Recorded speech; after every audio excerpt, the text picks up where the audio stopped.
Our second reading is a very long reading from the book of Numbers. Chapter 13, 1 through 3, 17 through 20, 25 through 33, and chapter 14, 1 through 10. The Lord said to Moses, "Send men to spy out the land of Canaan, which I am giving to the Israelites. From each of their ancestral tribes you shall send a man, every one a leader among them." So Moses sent them from the wilderness of Paran, according to the command of the Lord, all of them leading men among the Israelites. Moses sent them to spy out the land of Canaan and said to them, "Go up there into the Negev and go up into the hill country and see what the land is like, and whether the people who live in it are strong or weak, whether they are few or many, and whether the land they live in is good or bad, and whether the towns that they live in are unwalled or fortified, and whether the land is rich or poor, and whether there are trees in it or not. Be bold and bring some of the fruit of the land." Now it was with the season of the first ripe grapes. At the end of 40 days, they returned from spying out the land, and they came to Moses and Aaron and to all the congregation of the Israelites in the wilderness of Paran at Kadesh. They brought back word to them and to all the congregation and showed them the fruit of the land. And they told him, "We came to the land to which you sent us. It flows with milk and honey, and this is its fruit. Yet the people who live in the land are strong, and the towns are fortified and very large. And besides, we saw the descendants of Anak there. The Amalekites live in the land of the Negev. The Hittites, the Jebusites, and the Amorites live in the hill country. And the Canaanites live by the sea and along the Jordan." But Caleb quieted the people before Moses and said, "Let us go up at once and occupy it, for we are well able to overcome it." Then the men who had gone up with him said, "We are not able to go up against this people, for they are stronger than we are." So they brought to the Israelites an unfavorable report of the land that they had spied out, saying, "The land that we have gone through as spies is a land that devours its inhabitants, and all the people that we saw in it are of great size. There we saw the Nephilim, the Anakites come from the Nephilim, and to ourselves we seemed like grasshoppers, and so we seemed to them." Then all the congregation raised a loud cry, and the people wept that night, and all the Israelites complained against Moses and Aaron. The whole congregation said to them, "Would that we had died in the land of Egypt, or would that we had died in this wilderness. Why is the Lord bringing us into this land to fall by the sword? Our wives and our little ones will become booty. Would it not be better for us to go back to Egypt?" So they said to one another, "Let us choose a captain and go back to Egypt." Then Moses and Aaron fell on their faces before all the assembly of the congregation of the Israelites. And Joshua, son of Nun, and Caleb, son of Jephunneh, who were among those who had spied out the land, tore their clothes and said to all the congregation of the Israelites, "The land that we went through as spies is an exceedingly good land. If the Lord is pleased with us, he will bring us into this land and give it to us, a land that flows with milk and honey. Only do not rebel against the Lord, and do not fear the people of the land, for they are no more than bread for us. Their protection is removed from them, and the Lord is with us. Do not fear them." But the whole congregation threatened to stone them. Then the glory of the Lord appeared at the tent of meeting to all the Israelites. And so today, as we talk about the story of Caleb and Joshua, we are way before Joshua is ready to fight the battle of Jericho. But I know that when you hear Joshua, you can't not think of that song, right? So thank you, choir, for the great version of that. Today we're going to begin with the story of Caleb and Joshua long before they finally make that decision to go to this promised land. But as we jump into that this morning, I want to have you look at this image of an animal with me for just a moment and ask you the question. Feel free to shout it out if you want. What animal is this? A duck or a rabbit? Nobody said horse, thankfully, because that would get awkward. But if you said duck, look at the duck's bill and try to imagine that those are rabbit ears and maybe tilt your head at a little angle. Or if you said, whoa! Or if you said rabbit at first, think about the rabbit ears being the duck's bill. Maybe you need to turn your head at a little bit of an angle. I am profoundly aware that our perspective matters. And I also imagine that if I had said to you, hey, let's take a look at this picture of a duck, or let's take a look at this picture of a rabbit, there's a good possibility that you would have seen exactly what I told you were going to see, right? Because not only does our perspective matter, we also have the tendency to see exactly what it is that we're looking for. Some call it the confirmation bias, right? The idea that once we've decided what is, we're just looking for data to confirm what we've already decided to be true. And so with that image of the duck rabbit in mind, I want to talk about the story of Caleb and Joshua because of the way that they chose to see things differently than the vast majority of others around them, and the way that that enabled them to live faithfully in a way that others were really struggling to do. So again, if you carried your Bible into worship with you this morning, I'd invite you to open up to Numbers 13, 14. I really appreciated Andrea's reading of that, the way that she set that up with the long reading from, right? And if you wonder why we skipped some of the pieces that we did in there, I'm not hiding anything. You're welcome to go back this week and read the entirety of that story, but tried to just grab a few snapshots that would illustrate the entirety of that story, cutting out lists of names and places in some different ways. But the very beginning of that is a key in so many ways. Those first 3 verses, I'm not going to read those again, but just want to draw your attention. Really, in the middle of that second verse, God is saying to Moses, hey, send spies to go to the land of Canaan, which I am giving to the Israelites. Right? And just hold on to that idea, right? God has said, which I am giving to the Israelites, and that comes into play as the spies report back some days later. But starting in verse 17 and following, I want you to give attention to the instructions then that Moses relays after these spies are selected, right? So spies have been called together from different tribes and different places. Together, they're going to go into the land of Canaan, and Moses tasks them with looking for some specific things. He says, starting in verse 17, go up there into the Negev and go into the hill country and see what the land is like, whether the people who live in it are strong or weak, whether they are few or many, whether they live in a land that is good or bad, whether the towns that they live in are unwalled or fortified, and whether the land is rich or poor, and whether there are trees in it or not. Be bold and bring back some of the fruit of the land. And then the note's made there, because it's the season of the first of the ripe grapes. And so the spies go. Moses, having been told in the conversation with God there in that second verse, this is a land to which God is going to deliver the Israelites.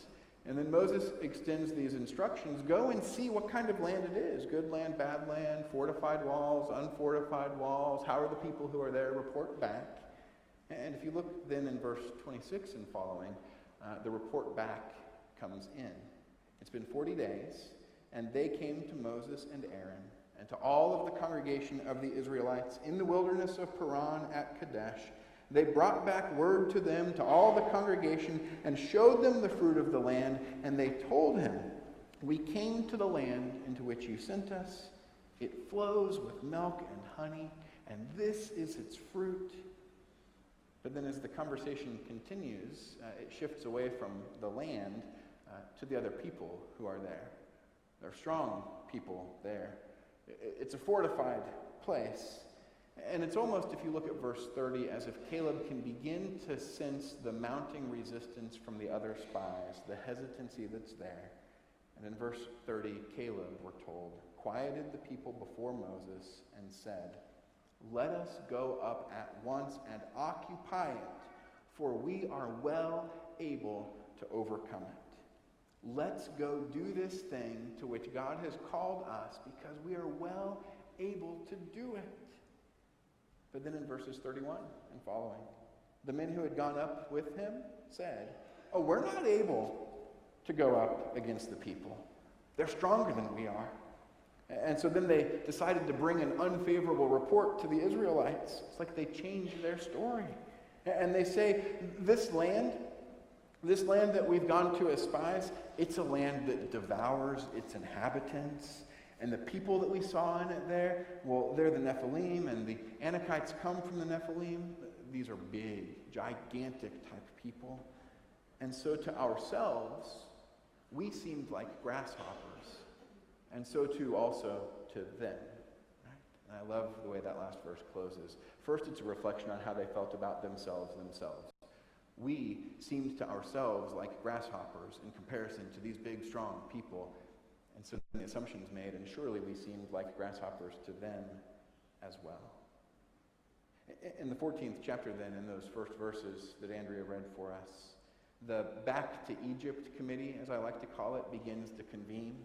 The Israelites are mumbling and grumbling, and they're saying to themselves, why didn't God just kill us when we were in Egypt before we were freed? Or why didn't God just kill us out here in this wilderness? But why would God take us into this other place where we're surely going to die by the sword, and our children and our wives are going to be just left?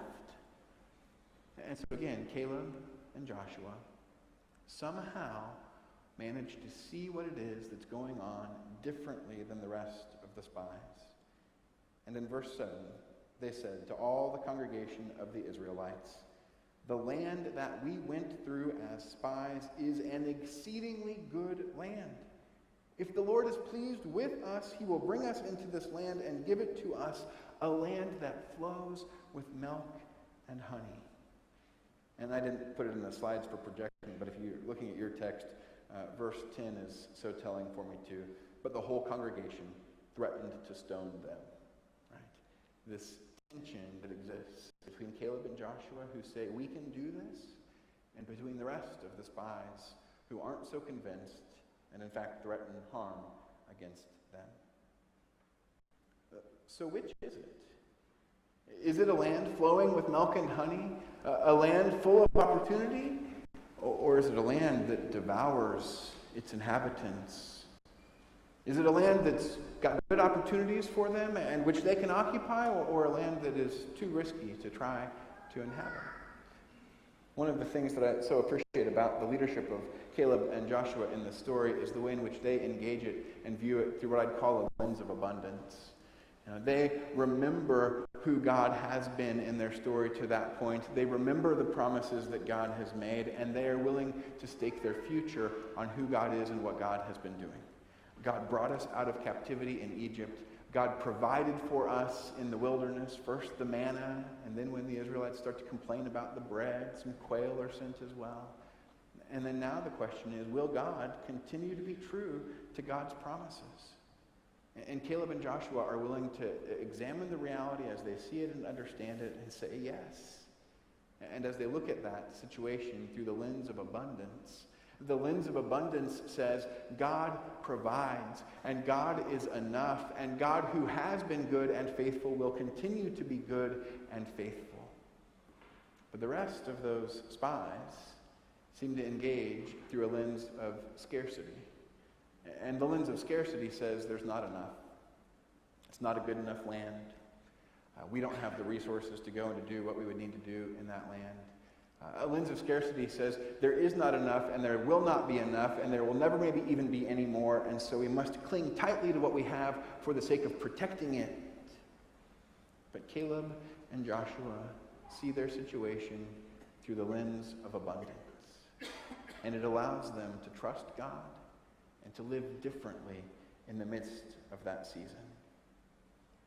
And so I wonder, for all of us, What's the lens that we use to view the world around us? A lens of scarcity? There is not enough. There will never be enough. We must cling to what we have. Or is it a lens of abundance? God is good and generous and provides and will continue to provide. And that's not just about physical resources, right? It's not just about the material resources that we have, the dollars that we have. It's about all of what God has given to us. Our lives, our times, our minutes, our hours, our abilities. Are you a person who looks at your life and says, I am just so busy, I will never get it all done, there's not enough time? Or a person who says, I'm so blessed with all of these opportunities and these things to do. My sense is that the same reality can be looked at in either way. And I was kind of called to task on that this week. It was an unintentional conversation, I think, on Monday night at dinner that really brought it to my mind, though it wasn't until after the end of the day, Tuesday, that I was aware of it. Monday and Tuesday for me, if you looked at my calendar or my to-do list, were probably pretty similar days. But the way I reflected on them and engaged them ended up being totally differently. Maybe you've had an experience like this. Monday was meeting to meeting to meeting to meeting, kind of the way those things pile up. And while that's happening, you've got the inbox that just keeps filling up, and you've got the to-do list of things that you thought you were going to do, and they're not getting done. And so I got to the end of the day Monday, and I thought to myself, I have not gotten anything accomplished today. Right? In that sense of keeping your inbox organized and checking things off your list. At dinner that night when we were sitting down together, Hannah asked, so Dad, how was your day? What did you do today? I kind of sighed heavily, and the first image that came to my mind, I said, sometimes it feels like I'm on a hamster wheel that's made out of email. Anybody ever had that sense, right? So fast forward to Tuesday, very similar day. Full calendar, to-do list, email. And at the end of the day, Tuesday, as I came home late from meetings, I found myself in the car thinking, today was really a good day. I had lots of great conversations, and I'm so blessed to have these relationships and to be in conversation with these people about these different projects and things that we're working on. And as I pulled into the garage, it hit me, today isn't really any different than yesterday was. What was different was me, and the lens that I used, and how I engaged in. Now, I don't know for sure how many of the spies there are in this story that are sent into the land, but based on what we know about Caleb and Joshua, there are 2 who are willing to see things through that lens of abundance, and I would guess dozens who are viewing their reality through that lens of scarcity. And so I would guess that kind of human nature being what it is, those ratios might hold true for us today. And probably none of us are exclusively one kind of person or another, but my sense would be there are more days that each of us look at our reality through that lens of scarcity than there are days that we view the world through the lens of abundance. And so how were my days Monday and Tuesday? I don't know, right? Were they a rabbit or were they a duck? I don't know. Our perspective so shapes our reality. And my invitation to you would be that following in the example of Caleb and Joshua, you increasingly are intentional about looking at the world around you through a lens of abundance, connecting the work of God to the great story of God's saving work through human history, from bringing God's people into a place of freedom and providing for them in the wilderness, to eventually bringing them into that promised land, to the experiences that we have as followers of Jesus, understanding the story of death and resurrection, of a seeming dead end and new life, and the promise of Christ's Spirit that comes after his resurrection onto the church, and the way in which for 2,000 years now, followers of Jesus have said, I don't know how I'm going to do this, but with God's help, I believe I can. May we be a people, as individuals and as a community, inspired by Caleb and Joshua to view the world around us through that lens of abundance, trusting that the God who began a good work in each of us will be with us to see that work to completion. May we be a people, for the sake of our lives and for the sake of Christ's mission in the world, who see through a lens of abundance. Will you pray with me?